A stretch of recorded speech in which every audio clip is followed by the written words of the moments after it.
Hi, welcome to a third video on things on slopes or components down slopes, and I've written down an example here that's quite tricky, and hopefully it will give us quite a bit of insight into how to do these kinds of questions and how to resolve components.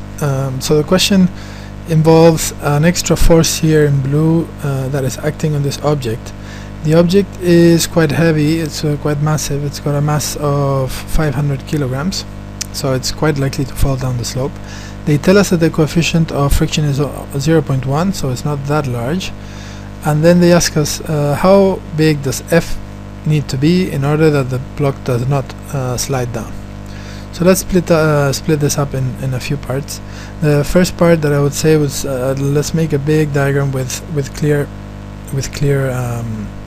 directions for the forces that we're interested in and the components that we're going to split up and all of that. So this is our slope, just a little bit exaggerated. Let's make it a little bit more like that.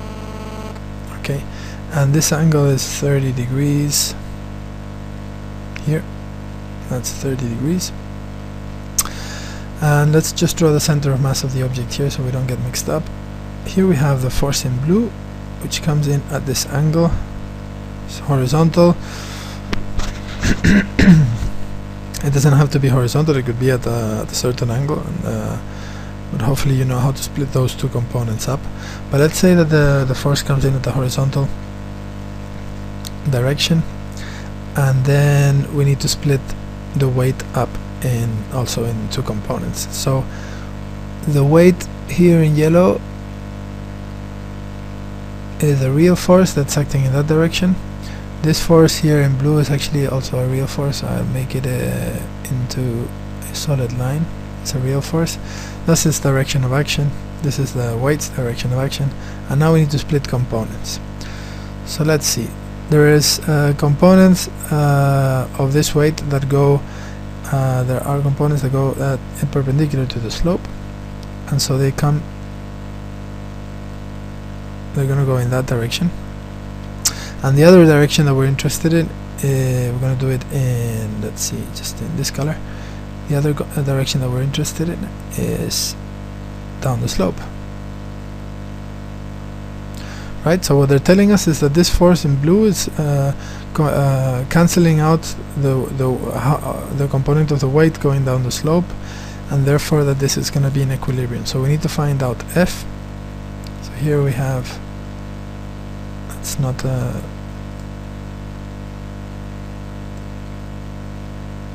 we need to find out F, and in yellow we have the weight. The components of the weight are here, and here we have the angle, and the angle is going to be the same as that one's going to be 30. Right? Now when we look at the components of the weight, one of them is going to go here perpendicular to the slope, and the other one is this one here, and that's parallel to the slope. The weight's going to have a component parallel to the slope, as always, of W sine, because it's the opposite side, so katoa, opposite, and hypotenuse, so opposite W sine of 30. And the component down into the slope is going to be W cos of 30. So that's as always. But we also need to consider the force here, and if we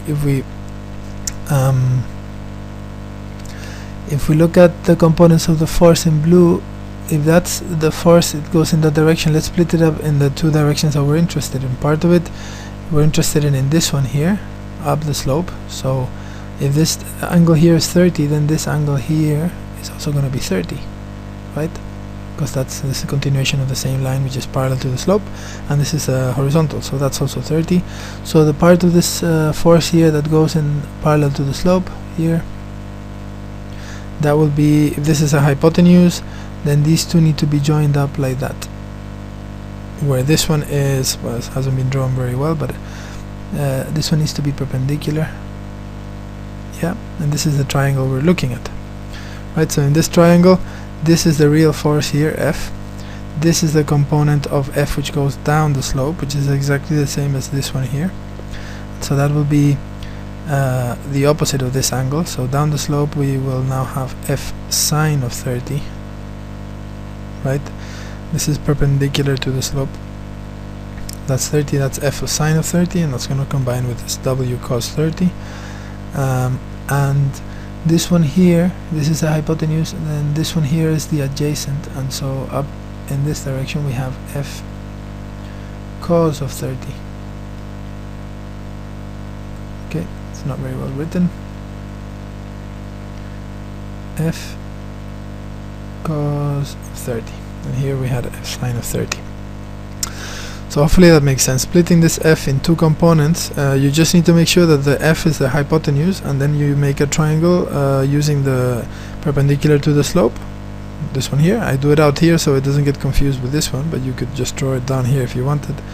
But they're just, what matters is the directions and the angles, right? If this angle here is 30, then I'm interested in the opposite side, so even though it's down into the slope perpendicular, we end up with a sine here, and then the adjacent is the cos, right? So this one, these two vectors here would add up to the real one, which is actually acting along this line. So now we know that this force here, w cos 30, is exactly the same as this force here, w sine 30, because sorry, forgot about the friction. So we need to calculate the also the friction, taking into account the mu, and then we can say, okay, so what forces are acting down the slope? This one here. What forces are acting up the slope?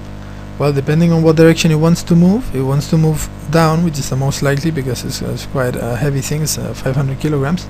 Then the friction is going to go up, right, because it wants to move down, and it's going to be helped by this force here. But we're still not very sure what's going to be bigger, so let's first calculate what's bigger, this force going down or that force going up, and then we will make sure we know what direction the friction is going. So let's see. The w sine theta, if w, let's take g to be 10, let's take g to be 10 meters per second squared, and we don't have to use the calculator so much. If the mass is 500 grams, then the weight of this thing is going to be equal to 5,000 newtons. 5,000 newtons. So sine 30 is 1/2, so w times sine 30 is 5,000 times 1/2, so that's 2,500 newtons down the slope. So w slope is equal to 2,500 newtons. Now how much is this force going up? Well, we don't know what f is, we're trying to find f, so actually to find out f cos 30 we still can't do it, so we need to compare this with f cos 30 and the friction. So let's find general expressions for all the other things that are happening, and then we can combine them together to find out the unknowns. So let's talk about friction for a second. Friction, you always calculate it as mu r, unless they give you the answer straight away for the friction. And mu r, they tell us is 0.1, and the reaction is then what we need to know. So what is the reaction force? Well, reaction force is going to be green, and it acts on this point, and it acts in that direction. Right, that's r, and that's always equivalent to how much force there is pushing down into the slope. Right, but here there are two forces pushing down into the slope. One of them is the weight component down the slope, which is this one, perpendicular to the slope, which is this one, w cos 30, and the other one is the component of this f that's pushing into this object, and some of it is pushing it into the floor, and that's this guy here. We've calculated how much of f is going to push it down into the floor, and it's sine 30 is 1/2, so a half of f is going to be pushing this into the floor, and that's going to increase the reaction force here by adding itself to this guy, since the reaction force now has to fight two times two things. It fights the weight component going into the slope, and it fights the component of this force that's pushing it down, so the reaction is going to be bigger. So really mu r is then going to be 0.1 for the mu times the reaction force, and the reaction force is then going to be w cos 30 plus this guy here, f sine 30, and that's gonna be the mu r, and that's gonna be our force of friction. Okay, same thing. So here we have a formula for the friction, and the only thing we don't know about all of this is here the F that we need to find. So hopefully we can use it later as an equation to find what this will be. Okay, the other equation that we can write down is down along the slope. So we're looking really at the minimum that F can be to stop this from sliding, so at the limiting case. So we need to make the forces going down the slope equal to the forces going up, so that in that moment we know exactly how much F needs to be to hold it there, and anything, if F is anything bigger than that, then it will hold it steady, as the friction will suddenly flip and act down the slope anyway. But the forces down the slope, up and down the slope, need to be the same. So we can say, okay, what are the forces going down the slope? They're W sine 30. So resolving parallel to slope, we have on the left hand side, or going down the slope, we have W sine 30, and going up the slope, I'm going to assume that friction goes up, and then we'll see in the equations if it comes out negative or not. But on the right hand side, we're going to have, or going up the slope, we're going to have W cos 30 here. That's how much, sorry, F cos 30, that's how much that component is going up the slope, F cos 30, plus the other force, which is friction, which is here, mu r. That's how much the friction will be, so plus mu r. That will be, these two need to be equivalent, and this mu r will come out negative if in at the end of the day it turns out that F, you know, that this thing is trying to move up, but I doubt it. And so now we have two equations, and we know everything in this equation here, right, except what F is, right, and what R is. So we've got two unknowns, we don't know F, we don't know R, but we've got two equations, we've got this one and that one. So let's write them out neatly here and solve them as simultaneous equations, and then we should end up with our value for F, which is what we're interested in. So the first equation that we have is mu R equals 0.1 times W cos 30 plus F sine 30. And the second equation that we have is this one, but I'm gonna make it mu r equals, so that we can cancel the equation, these more easily, and we end up with a formula only with F. So if I rearrange that over there, then I have mu r equals W sine 30 minus F cos 30. F cos 30. Right? So if I subtract one from another, I am going to subtract this from that, then I'm going to end up with 0 on this side. 0 is equal, so I'm subtracting one from the other.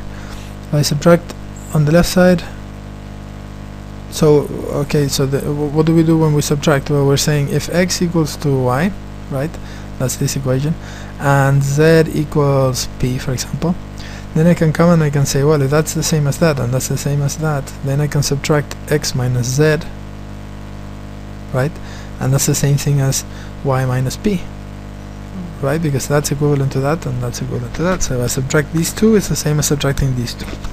So that's what I'm doing here. I'm subtracting these two, which is obviously 0, and it's the same as subtracting these two on the right. So then I would have 0.1 times W cos 30 plus F sine 30 minus W sine 30 minus, then it's minus minus, so that's a plus F cos 30. Be careful there, because that's really easy to make a mistake there. Best thing is to put brackets around it, and then you would have brackets around here, and that would be a minus, and then when you open it up, that would sort itself out.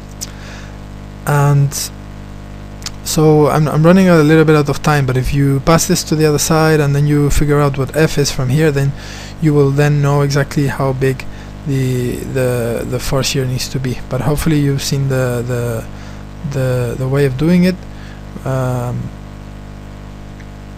And I'm just going to pause it now and work it out, and then give you the answer, so that at least you can check if you've got it right if you're doing it yourself.